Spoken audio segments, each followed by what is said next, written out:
Kebenaran mencari jalannya sendiri. Kisah ini relevan dengan situasi politik saat ini sebagai berikut.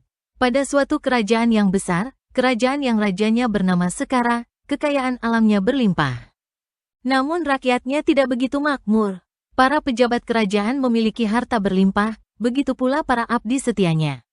Kisah ini diawali oleh raksasa Mahisasura yang mati, dikalahkan oleh Dewa Wisnu. Kakaknya seorang raksasi Mahisi, tuntut balas kematian adiknya dengan penebusan dosa yang amat berat. Mahisi bertapa memuja Dewa Brahma agar terkabul cita-citanya. Karena begitu khusyuk dan keras pertapaannya, Dewa Brahma terkesan dan turun, bertanya, apa keinginannya? Mahisi meminta kesaktian untuk menghancurkan sorga dan mengalahkan para dewa. Hanya bisa mati terbunuh oleh putra Dewa Wisnu dengan Dewa Siwa. Mahisi beranggapan, hal itu tidak akan mungkin, sehingga hidupnya abadi. Dewa Brahma mempertimbangkan permintaan itu dan menugerahkan. Apa keinginannya? Karena merasa sakti dan Dewa Brahma berada di belakangnya, timbul keinginan untuk menghancurkan sorga dan berstana sebagai Raja Sorga. Ternyata, kebenaran berpihak kepada raksasi Mahisi, para dewa dapat dikalahkan, sorga dirampasnya.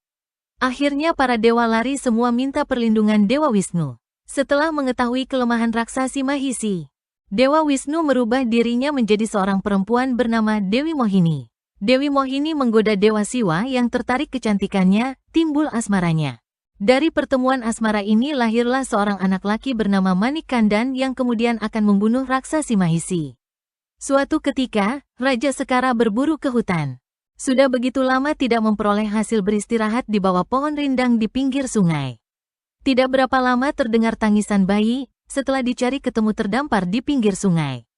Setelah mau diambil mendadak ada orang suci menyambutnya dan berkata, ambillah anak ini, akan beruntung setelah dia berumur 12 tahun. Orang suci itu berpesan agar anak itu diberi nama Manikkandan. Raja merasa senang hatinya, karena sampai saat ini belum dikaruniai anak. Setelah pulang dari berburu, walaupun tidak dapat buruan, tetapi memperoleh putra sebagai gantinya. Permaisuri pun senang kehadiran Manikkandan, cakep, cerdas, sopan santun, etika dan bermoral tinggi. Untuk menambah pengetahuan lalu dititipkan pada seorang resi ahli segala ilmu, baik sastra, agama, pemerintahan, etika, moralitas dan sebagainya. Selama menuntut ilmu, tidak disangka permaisuri melahirkan anak lelaki disayang juga. Walaupun demikian raja tetap pendiriannya agar kelak pengganti raja adalah Manikkandan. Sekembali Manikkandan menuntut ilmu, berumur 12 tahun, raja lalu menobatkannya menjadi raja pengganti. Walaupun masih remaja, cara memimpin kerajaan cukup adil dan bijaksana. Raja puas atas kepemimpinannya dan bangga sebagai raja yang disayang oleh rakyat. Namun lain halnya Perdana Menteri yang iri kepada Manikkandan, di mana pengaruhnya atas raja dikurangi. Perdana Menteri akhirnya menghasut permaisuri, agar putranya sendiri dijadikan raja. Permaisuri termakan hasutan itu dengan tipu muslihat menyingkirkan Manikkandan dengan cara pura-pura sakit keras. Raja sedih melihat permaisuri tidak mau makan dan diperintahkan Perdana Menteri mencari tabib yang ahli. Tabib dan Perdana Menteri bersekongkol jahat agar obat yang bisa menyembuhkan permaisuri hanya susu dari seekor macan galak. Raja memerintahkan prajurit mencari susu dimaksud namun gagal.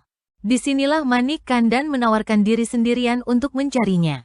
Setelah sampai di hutan, Manikkandan memuja Dewa Siwa untuk memperoleh susu macan sebagai obat.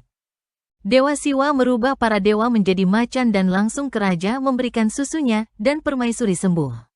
Manikkandan memohon pamit kepada raja meneruskan tugasnya membunuh raksasi Mahisi.